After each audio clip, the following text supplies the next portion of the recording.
In today's edition of Business Live, Millennium Challenge Corporation sets September 2021 as completion date for Ghana's second compact program as it raises concerns about ECG's privatization and the PDS saga. We have the details.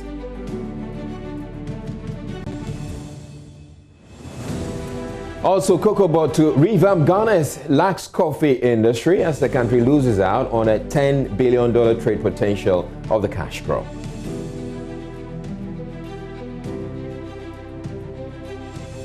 Plus, today on our Joy Business Van, we take you to Ghana's popular fresh fruits and vegetables market, supermarket, which is creating markets for farmers.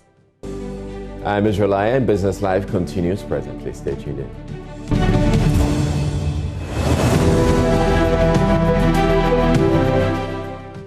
The Millennium Challenge Corporation is hoping to officially end Ghana's compact program in September next year.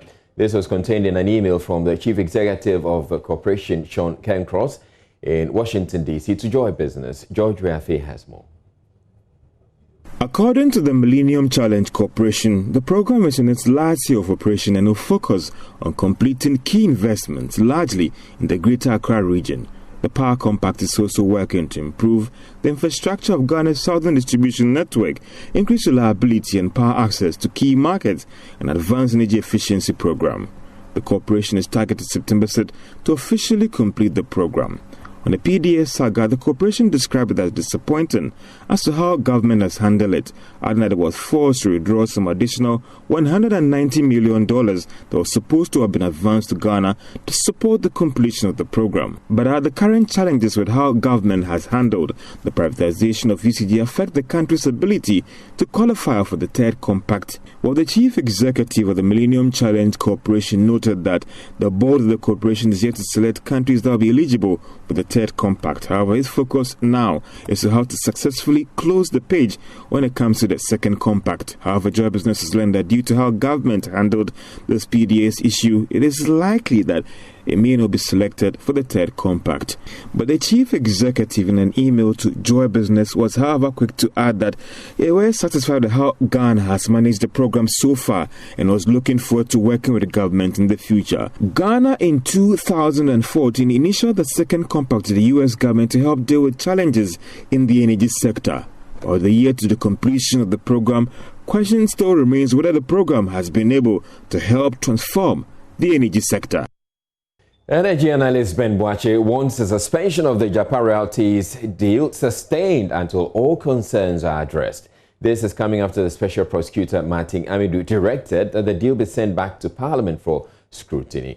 This is to establish that there are no more corruption risks associated with the deal. Ben Boakye has been speaking with Joy Business. I think the challenge with the agreements as we have seen it hasn't been a suggestion to say don't do it, but clarify the issues that are in there. And once you're able to do that, we can come to a consensus to say if the market is not interested in our terms, then we don't have to do it. Because you have to measure what is good for your country, why you are entering into it, and appreciate the dynamics much more broadly, and then you're able to take that decision. But what we have seen in the agreement over the time really shortchanges the country. And we have been wondering what really is informing those kind of things. For example, the valuation question. We haven't had any serious answers to why we valued the asset at $1 billion, except to say that, oh, it is just a number. It cannot be a number when Parliament has approved and assigned our right at that value. Because that also guides the market. When you go to the market and the market knows that your Parliament says that the resource is worth $1 billion, you don't expect the market to give you $2 billion. You understand? So those are some of the questions we have been asking. If you're saying that you are signing 48 leases, right, why are you making an argument with 12 projects? Because into the long term, what you are granting to the agreement is 48 leases, with also, you know, the first right of refusal for any further leases assignments to be given to a Japan under the same terms of agreement. You know, these are overwhelming giveaways that we need to explain away. And I think what the Special Prosecutor has done is to really give all of us a breathing space to rethink the process, to see how we can look at the agreement again, see how it can benefit Ghana. If we think it cannot benefit Ghana, then we do away with it. All the exposés that has come out so far, do you think that even another chance should be given to correct the process, or let's scrap it? Because there are people who still think that this whole thing is not worth it. Looking at what has come out so far, should we go ahead with the IPO and all the rest? I've only heard bits of what is actually in the report of the special prosecutor. We need to digest it and see how it connects with some of the weaknesses in the agreement. You understand whether the corruption risk actually influence some of the clauses in the agreement that makes it so terrible, right? And once we're able to do that analysis, we will bring it out for all of us to engage. And I think that's where the media becomes extremely important, to continuously engage on the specifics of the issue so that we can thoroughly debate the issues to ensure that this is royalty. Executive Director of the National Board for Small-Scale Industries, Cashew Farmers, says the passage of the new act that rebrands the NBSSI to Ghana Enterprises Agency is part of a long-term transformation for small-scale businesses in the country. Parliament yesterday passed the Ghana Enterprises Agency Act to change the name of NBSSI into an agency in order to have a bigger mandate for SMEs. There's more in the following report. The Ghana Enterprises Agency Bill is expected to give a legal backing to the operations of a new agency to replace the National Board for Small-Scale Industries. Speaking to Joy Business about the new development, Cashew Farmers assured SMEs that more funding programs will be executed under the new mandate. According to her, the transformation will help strengthen many micro, medium and small-scale enterprises. For many MSMEs across the nation, I think it's important for you, and also it's really vital that we actually celebrate the success. Why? What they need to expect is an institution that is strengthened and resourced to be able to deliver on its mandate, which is ensuring that there's enough financial support, because there's an SME fund that is going to be set up to ensure that the access to finance challenges that a lot of MSMEs face are really taken care of. It's also important for a lot of MSMEs to see and understand the importance of formalization, that this new institution will support and guide and really protect these MSMEs at a vulnerable time like this, to ensure that they are sustainable, that they accelerate the growth of their businesses, and that they are able to transform the economy and also create employment for as many people as possible. The bill, which was passed under a certificate of urgency, will oversee, coordinate, as well as promote the development of micro, small and medium-scale enterprises. Cashew Farmers has also been speaking about the importance of this bill. This is a very important and monumental event in the life of NBSSI, now GEA, or Ghana. The reason being that to transform the economy, we need a stronger agency to be able to move the micro, small and medium enterprises to the next level. The old act that governed the institution was outdated and outmoded and needed to be revised. Successive governments had tried, and fortunately, under the vision and direction of His Excellency Nana Addo Dankwa Akufo-Addo, we were able to transform this institution into the Ghana Enterprises Agency. The importance and relevance cannot be underestimated.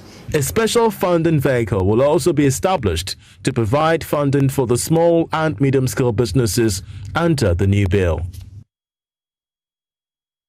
Meanwhile, economist Richmond Frimpong is warning that Ghana GDP will suffer if stimulus packages are not paid back. This, he said, is due to most of the funds being offered are borrowed from external sources. There's more in the following report. More than 400,000 businesses have applied for support under Inkoswo, a new COVID-19 recovery and resilience program introduced to cushion micro, small and medium enterprises from the impact of the pandemic. They are requesting in excess of 2 billion cedis, although the program being run by the National Board for Small-Scale Industries has an initial commitment of 90 million cedis from its partner, the MasterCard Foundation. Depends on a number of things. So whatever package the government gave, it's called a stimulus package. And usually stimulus packages are meant to stimulate the economy. And so my expectation is that we know exactly given out as loans are going to stimulate to see off as output on the economy in terms of our GDP. If those figures come up in real time and they do so much that our GDP can now hold the debts that went out, the government may choose to say, maybe you can pay them at a lesser rate. But to say it's for free would be strange, because those funds were not funds that were internally generated from our revenues. They were funds that we went borrowing for. And so for nothing at all, we have to pay those funds back the same way we gave them out. We can equally just rush out or clean out the rates of return or the interest rates. But to say they are for free entirely, that would be strange. And it's going to have a very difficult effect or nasty effect on our GDP, and most importantly, our debt to GDP. So it would be surprising if they are given out for free. I don't expect that it happens. It is possible to make it coupon zero or interest or rate free. But to say take all together over the period, I'm wondering where we are going to get the funds to pay back. That is why I'm saying that the output then of those funds in the businesses that receive them should have returned and shown back in terms of taxes, in terms of a number of things that the government has received because of the stimulus it gave. In that instance, maybe government can say, let me give them out. But looking at how it is going to take a very long time to get the economy corrected, it will be really strange to say they are for free. Let me say also that that conversation of free should not even happen now. Because the moment you begin a conversation like that on funds that are payable, then you have a problem, because ordinarily our financial service sector is such that people are not very good at paying funds back. And so government is going to struggle, particularly when it's funds coming from government. So that conversation shouldn't come, even if the intentions are going to happen in the near future. Launched on September 16th this year, the Nkosua program will provide financial assistance in the form of grants and soft loans. Now, cashew nuts production has increased severalfold across the country over the last few years. And even though successive governments have supported the increase in production, farmers continue to suffer from a drop in the prices of the commodity. As a result, an association has been inaugurated to serve the interests of local cashew farmers in negotiating with international buyers for competitive prices. And Sabit has more in this report. Impact of cashew in the socio-economic development of the country, especially around the Middle Belt, has been enormous over the years. However, issues like low producer prices, underdeveloped market structures, and lack of leaders to champion the cause of farmers is slowly causing farmers' enthusiasm in the crop to wane. Some cashew farmers in the Bono East and Ahafo areas share with me a few challenges bedeviling the cashew trade.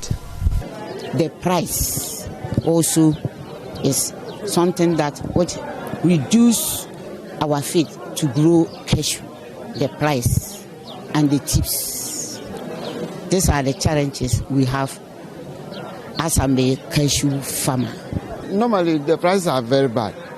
It's in terms of when you consider the CMD cocoa, the prices are very better than the cashew farming. But cashew farming too is very difficult to get, even before you get a bag. For Niapa Wilson John Cheme, also a cashew farmer, the absence of a united front led by a team of leaders is the cause of the poor pricing by the buyers. We have a problem concerning pricing of cashew. Usually we farmers, we don't have much say as concerned to that of the pricing of cashew, because we are not united. And the middlemen, that's what I used to say, because they normally bargain with those from abroad, the Indians. And when they come with their prices. So whatever price that they bargain from the Indians, we don't know. That is one of the problems. The good news for those in the cashew sector, however, is that an association has been inaugurated in Techiman to fight for the poor farmers who feel cheated by the buyers over the years. Mr. Emmanuel Goodman is the national president of the Progressive Cashew Farmers Association of Ghana. This association was based on the issues that were raised, the issues and difficulties from the farmer groups. The farmers were saying that the previous cashew associations, their views, their criticisms, their contributions were not taken care of. So It is out of those challenges from the farmer group. That is why we formed this association. So this association is basically to fight for the cause of the farmers in the cashew growing localities. Mr. Goodman tells me that the major task of the group is to arrive at a competitive pricing after engaging the international buyers in a stakeholder meeting. I think all of us can bear what happened over there.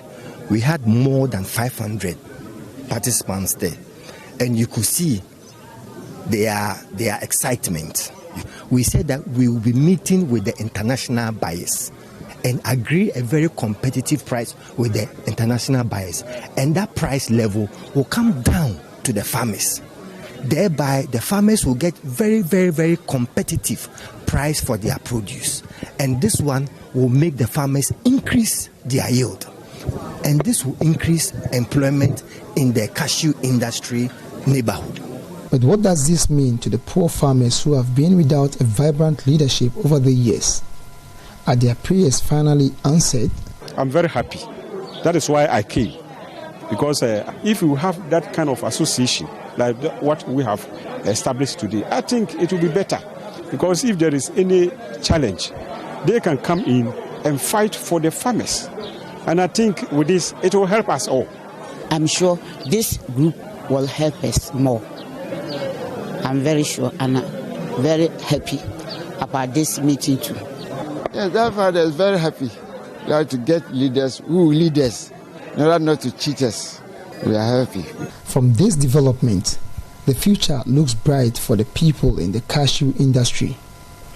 Reporting for Joy News, Anas Sabit, Techiman. For about 4 years, the farmers market has been supplying consumers in Accra fresh fruits and vegetables sourced from various farms across the country and abroad. The upscale fruits and vegetable supplier is now venturing into cultivation on its own using the latest technology. As events take place across the country this week to mark Farmers' Day, the Joy Business Van takes you there to hear how the fruits and vegetable supplier is creating a market for farmers. The farmers market stocks the widest variety of fresh fruits and vegetables sourced from various farms across the country and abroad. It also stocks locally processed agro products. We know where we buy every single thing from. So some of them are produced by our own farms, and we also work with a network of farmers. What we do is that every single farmer that we work with, we go to their farm. We know how they produce their things. So issues of gutter water and excess chemicals and everything, when you buy from the farmers market, you are sure that you don't have any of those problems. The farmers market was opened in 2016 by fruits and vegetables wholesaler White Beige International Limited. White Beige started about 12 years ago as a farming company. We were growing okras and chilies and exporting them to the UK for so-called foreign currency. Over time, we realized that there was a need and there was a market locally. So we started looking within to see what we can do to serve the local market. The idea was to create a one-stop shop for the sale of fruits and vegetables at relatively low cost to the public and create a market for farmers.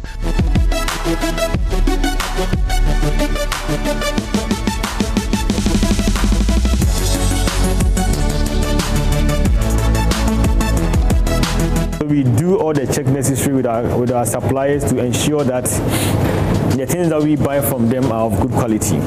We don't end there. The supply chain is very important, so we have a cold chain system that we use to transport our things. So if you go to our warehouse, we've got cold storage spaces that we keep the things there, then we transport them in cold vans to the various shops. And as you can see, when they are here, we keep them in a very good environment, temperature control, so that we can make sure that the quality of what we are selling is good. Within 3 years, the farmers market has opened 5 outlets. It shows Ghanaians are becoming increasingly conscious of where they get their fruits and vegetables from. It is also true that more people are developing healthy lifestyles, and that is why managers of the farmers market added on the side a smoothies, juice and salad bar. Okay, so that is your mood booster. Wow. And this is my berry. The mood booster actually goes by the name. When you take it, you realize that you feel relaxed, you feel your mood has actually been boosted. So it's a mix of apple, it's got kiwi, it's got mint, it's got passion fruits. We've created a lot of direct and indirect jobs. If you have 5 shops that you are running, then we have a production house at the head office. We employ a lot of people. But what is very important to us is even the indirect jobs. So we're working with close to 200 suppliers, most of them farmers. And for every supplier that we work with, they are in turn employing a lot of people. And so as we create market avenues for local vendors to supply things to us, we are in a way encouraging business because each of them is employing a number of people. The fruits and vegetables retailer is also given an assured market for local farmers, tackling in part the big headache of post-harvest losses. We work with perishable products, and so handling is extremely important. We lose, even though we try. You can see our cold ones, you can see our chillers, you can see our storage places. In spite of that, we still get wastages, things that go bad that you can't sell. And that's a big challenge. The other challenge is about cost of operations. So to run chillers, to run refrigerated vans and pay electricity for them is quite hard on us. But we are determined to ensure quality in our things, so we can't compromise on that. Next, Bernard takes me to the rooftop to show me the future of the farmers market. Plans to cultivate most of the fruits and vegetables they retail with screenhouse technology. The idea is that with the kind of greenhouse we are building, you can control the amount of light and then the amount of heat that goes into the house. And those are the conditions that we need to produce certain products. And so eventually, most of the things that are imported are going to be done right here. The good thing about this place is that it is right in the center of a city, so we can use it as a demonstration farm. I mean, students can come for excursion to see how things are produced. And it is assuring to know that what you are buying is being done right on top of your roof, so that we harvest it from here and bring it downstairs for you to buy and eat. Of course, it doesn't mean that we have abandoned the conventional production. We have fields across that we are doing the things that we normally grow in Ghana. But this is supposed to help us cut back on importation so that we can substitute everything that is imported with what we grow here, so that we can support the economy, create jobs, and then cut out all the implications of importation on the Ghanaian economy. With initiatives like this, Ghana's fruit and vegetables market is expected to witness a healthy growth. Meanwhile, the farmers market is looking to expand its outlets outside Accra to other major cities across the country. The National Institute of Information Technology has urged government to improve on the use of technology in the agricultural and mining sectors to attract the much-needed benefit.